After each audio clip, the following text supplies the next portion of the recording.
half ago in Querétaro, Mexico. So I've done quite a bit of those. And throughout my athletic career, I've been doing this about 42 years, so I've been doing it a long time. And I've run about 128,000 kilometers. And for those from the States, that's about 80,000 miles of running. So I've spent a lot of time like this, okay? And going through a lot of shoes, so just so you know. And they say running is cheap, but I use my shoes for about 200 miles each. So it costs me about $1 a mile to run, just so you know. So it's not cheap. So I spent about 80 grand just to run, but it has better benefits. So what I'm going to do is I'm going to talk about transformable leadership. I also put a link on the app where you can give a one word. I'm going to do a word salad we'll put together later of how you view transformable leadership, how you would describe it. But I'm going to integrate some of my running experiences and how I use the 1 mile at a time mile set, as well as some professional examples that I have to kind of tie that in so you can kind of see how it works. And hopefully you'll find this also entertaining. Transformational leadership. Again, this is a style where leadership inspires and motivates your team to achieve a shared vision, driving positive change and growth for both individuals and the organization. And that's really key, that transformable leadership is about individuals and organizations, not just about getting results. So I want to make sure to level set us so we're taking it from that point of view.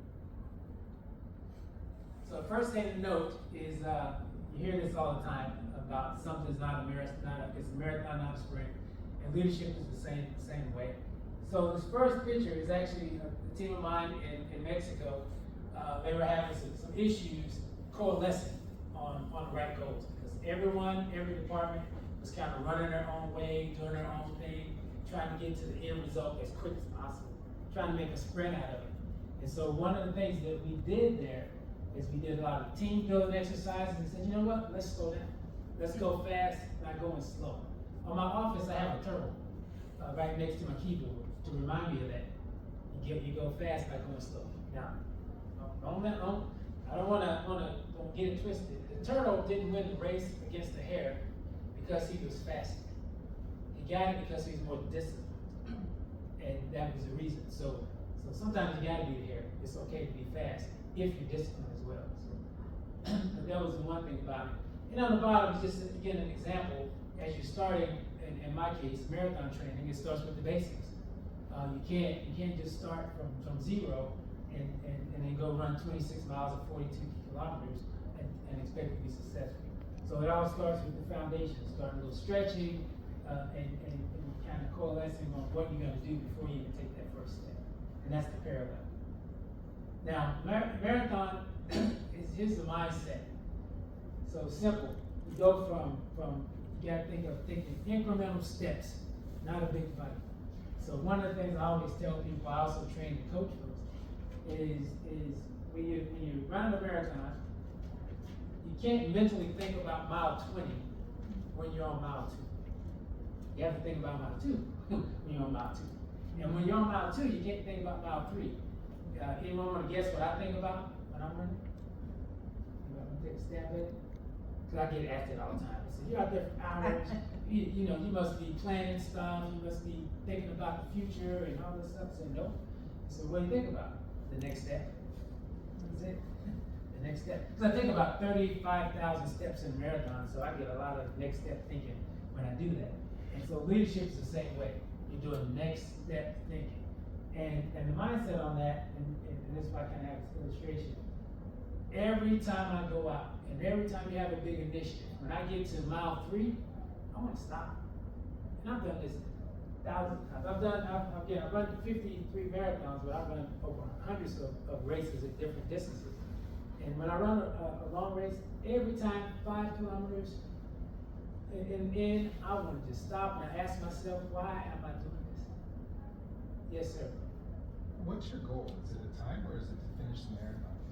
I appreciate the incremental thought process, but typically I'm a strategist. We think about the outcome we're trying to produce. So I'm just sort of curious, as you sort of going through this journey, are you thinking about the time that you're trying to aspire to, or are you thinking about the completion of the race? Or? Well, I'll mention this a little later, but I always have a time goal. I I always have a standard that I'm trying to push myself to. I always have something that's going to make me get better, and that's what transformable leadership is about. What's good today is not good tomorrow. So whether it's in the workplace or whether it's athletically, I always try to achieve to the next step, to achievable stuff you want me to. Otherwise, I get to that mile 3 and I will stop. If it's just a finish, it's got to be something bigger, something that I can measure against, and I'll get into kind of how to say it. I think folks will kind of bring the question home on that. Now this is a really busy slide, and I like showing this busy slide. But this is really an example from my organization. I work for MKS Instruments. We're a technology company, and one of the things we do is we support semiconductor business. So if it's got a microchip in it, it's more than likely some aspect of our company touches it. All right, just put that in context. But we had a case where we were doing a lot of stuff here. We're doing a lot of activities. Again, we're trying to run every mile at the same time. And so part of transformational leadership is, and it's how it relates to marathon, you have to break down every step. You have to break down every step on what you're doing, and if it makes sense or not, if it matters to you, if it's part of your objectives, it's part of the goal. And we consider that getting rid of the non-value added stuff. And in our business world, non-value added stuff are things that the customer's not paying for, right? They don't pay for a person in a factory to sweep the floor. It's good that you do that, but the customer's not paying. They don't pay that you write checks to people. But I can promise you, if you don't write checks to people, you won't have to worry about customers, because you won't have people. So, but that's an essential thing. So one of the things we do, what we did, is we were doing all of these steps. And we're being a technology company, so what can we do to help? There's a methodology programs called manufacturing execution systems. So we implemented that in order to do all of these functions through one type of portal. And as you can see, it eliminated, these lines are like activities, you can say. So it eliminated activities in this particular process and created a 72% improvement. I don't know what you do, if you gamble, if you do anything, 72% improvement on anything is a pretty big jump. And in the manufacturing world, we live by 5 and 10% increments. We'll do cartwheels of that. So you can do something of that magnitude within a 3-month time frame, then you're doing something dynamic. And what matters with this process is it not only, again, improve the process, it was something for the people. And as I mentioned, transformable leadership is about process, organization, and doing something for people. So this provided a transferable skill that whether individual workers in our operation working for our company or ACE company down the street, if they're employing this technology, they can be effective. Versus, you just push the button on this machine, and we only have this machine, so there's no value outside of us. But this created value for them, so it was a win-win in that aspect. And this is why we talk about continual improvement in the process. So I'm not going to spend a lot of time on this particular slide, but we use what we call lean manufacturing, and it gets back to, people heard Toyota production system, things of that nature. But basically eliminating non-value added activities, getting waste out. But you do it not just for processes, but also people. And what this means is you have to evaluate what you're doing. You bring people, you get people involved, get people engaged, and that gets into some of the soft skills that are necessary to be an effective transformational leader. You have to have emotional intelligence. Without that, people look at you like you're silly. And with that, you have to have compassion. And that's something that you cannot fabricate. You can go to a seminar. I've never seen one. Maybe there is a compassion seminar, and the reason you haven't seen one because they don't work. You have to live the life. You have to really care about individuals, and by caring, it means you have to see the value in people. You have to see people that they have value, no matter where they're from, no matter what their thought process. You have to know that they can bring something to the table, and in turn, you have to bring something to the table to them. So we did a lot of checkups in the processing. We did a lot of 15-minute huddles to see where we are, status checks, and that's part of the process improvement. It's a continual checkpoint to see where you are. It's kind of like, anybody here drive a car? Raise your hand if you drive a car. Anybody drive a car? And there's something you do now that's intuitive, that if someone's riding with you and you're teaching how to drive, you actually probably don't tell them that you do this. Because you've been doing it so long, it's second nature. And that thing is, you're checking your mirrors. And you're checking your speedometer. And you're checking how your foot feels on the accelerator and on the brake. You're constantly doing these things. Because it's not, when you first start driving, you think about it all the time. You're like looking here, you're looking here, you're looking all around. But after you're doing it for a while, it's second nature. But you're doing those pulse checks almost automatically. To where if you're actually teaching someone, you forget to tell them, check it. They're just watching you steer. And that's why, first time drivers always, run to the wall. They're not thinking these things. So. Here's another thing we wanted to talk about. This is another core theme. Leaders empowered through coaching. And what empowerment means is not you hover over people and you instruct. I'm not the GPS. I'm not going to be like turn left, turn right, turn left. Your goal as a leader is to give them the destination and let them figure out the roadmap and give them the tools to be successful. So what you see in the top picture is one of my team leaders going forward, actually giving instructions to the team and letting them go and handle what they need to handle. He's not going to walk behind them. He's not going to show them what to do. He's just going to give them the roadmap. And the bottom picture is kind of me coaching some folks that I coached before. Same thing, let them know what the plan is, and it's their role, their job to execute, right? And so for me, as a coach, as a leader, you have to know your people. You have to know the folks that you lead. You have to know what button matters for them. So when I was in college, my coach, Dave Hall, he figured out my button. I didn't know my button is, but he figured it out. So if ever I was in an event, in the middle of a race, he would say, Barrett, it's your day. Oh my gosh, I felt like I was 10 foot tall. He said, it's your day, it's your race. And it wouldn't matter if I was in the back of the race, if I was in the front of the pack, I got supercharged. And he knew, I kind of knew it was coming. So I was just listening for it. He said, oh, it's your time. And I would just get tall and get kind of pumped up. And it would do it. So you got to know the constituents that you lead, organizations, the people. And the only way you're going to know that is you got to talk to them. You got to give them tools, and you got to have feedback.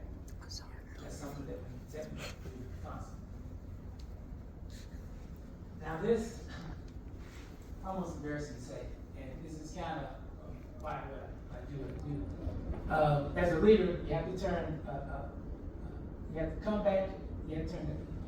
When you fall, in that setback, you have to turn it into a comeback. That's what you have to do. I've had events, and this is one of them, where I fell on my face at the end. And it hurt. Pull a hamstring, had to be carried off from the finish line. I was on crutches for 2 weeks. That hurt. But it turned around. But back to when you asked about setting goals. I've never accomplished my goals when I'm running. My goal is to beat the clock. And by virtue of that first step, that clock already ticked, it's already won. I still got miles to run. But I still set a standard. I gotta get closer and closer and closer. But what I do to get it to kind of come back, to set back to a comeback, is I evaluate that process. In fact, in college, I learned, I guess I'll admit this. I learned more from classes where I made a C than classes that I made an A or B. And I was just that person. If I made a C in the course, I would literally go back after the class was over. And I would dig into that material, and I would say, what did I do? Did I not study enough? Did I miss a class or something? What did I do? And I would go until I felt more comfortable. And sometimes I would actually use the exam and take it over. I didn't want another grade. I just wanted to prove to myself that I could get this. The A stuff, B stuff, I was really interested in, so that was easy. I was going to excel there. But that's what you do. You evaluate where you are, you go back, and you readjust.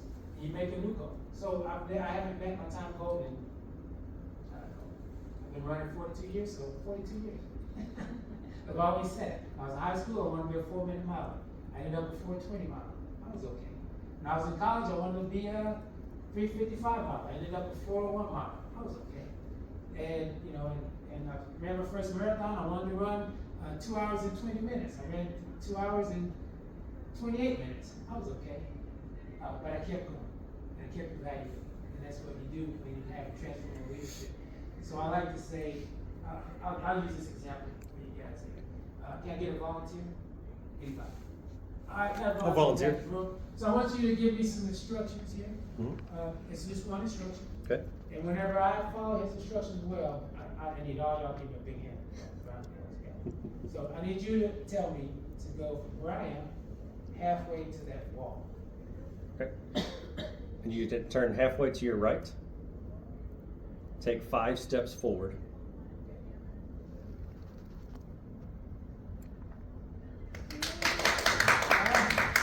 Great, help me. Get into the wall. Tell me to go halfway to the wall.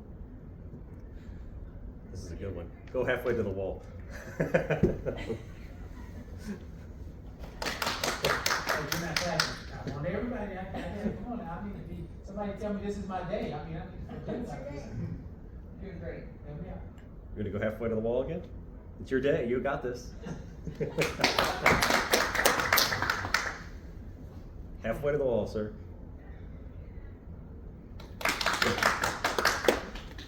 Almost there. Halfway to the wall. I don't know. Is there any room left? Halfway to the wall.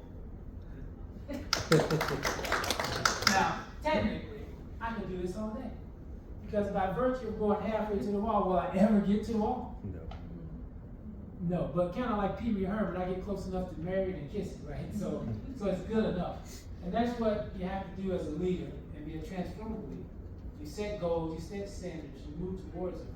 And when you get close enough, and what I always say, go find another wall. And go prove that, go move that. When you have a person that figures it out and say, hey, Bob's got it, he's on his way. Okay, then go find Joe. Get Joe there. And when Joe gets it, go find Sam. When Sam gets it, go find Sally. I don't know those people, but I'm sure they're everywhere somewhere. But that's kind of how that works. And that's how you turn a setback into a comeback. You set a goal and you keep moving towards that. And I always say go halfway to the wall till you get close enough to Pee Wee Herman it, and then go find another wall, right? Now, also, transformable leaders have to model resilience, purpose-driven leadership. This is a picture, I kind of like that picture, of 2018 Boston Marathon that I was running. And it was one of the most brutal Bostons that they had there. Temperatures are about 33 degrees, just above freezing. We had a 15, 20 mile an hour headwind in our face, and it was raining. So it wasn't ice and snow, but it was cold rain freezing on you, and we were totally drenched. And then one of my good friends, Jim Couture, we were running together. It's in an event, or whether it's in a work environment, is by knowing your why before you get into the game. Knowing the reason that you're out there, knowing what's your purpose you're trying to accomplish. Now, in this particular time frame, I was turning 50 years old that year. 2018, I was turning 50. And I had a goal to run a marathon every single month that year. This was my 4th one of the year. And I didn't have a choice if I was going to meet that goal to stop at 4. This was my mile 3 moment looking at that. I ended up doing 14, by the way, that year. And some other events, but my goal was 12. But on this one, under those conditions, only by having a goal that was bigger than me, and I had shared that with people who made me accountable, could I go through that. Because this is an event where 20% of the people who started it dropped out, by the way, because of 20% out of 40,000 people didn't finish that race. So you think about that. There's 8,000 people that stopped. Could have been one of those. And I did have a time goal. My goal was to break 3 hours with each one of those. This one I didn't. But it was 3 hours and 19 seconds. Guess what? I was okay. Because I gave my effort. Now, another thing that transformative leaders have is habit. And I just wanted to show, I measure everything when I'm training. I measure different activities that I do. I measure the status, if I'm keeping fit, if I'm losing fitness, if I'm improving, if I'm overtraining. I measure how much I sleep. I measure what I eat. All these little things matter when you're lining them up for a goal or a bigger objective, bigger than yourself, right?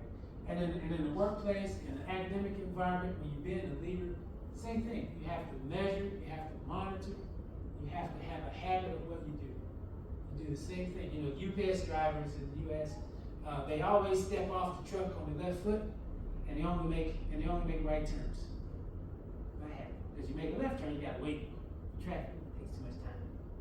Right? So that's something that you do. And I have habits that I do, and that's what I wasn't actually here, by the way. I just kind of photoshopped that. And then I had the opportunity to actually go to that spot and take that picture. That was pretty cool. And run across that bridge, so that was really, really neat. And I want to leave you with this, is you have to find a way. And my 1 mile at a time mindset simply means this. Sometimes people call it baby steps, but I call it 1 mile at a time. And that's how you get to the finish line. And it's always one step further than you think. This early this week, I was walking with a friend of mine, and we were walking up this big steep hill. And I kept telling my friend, I said, you know, we're almost at the top.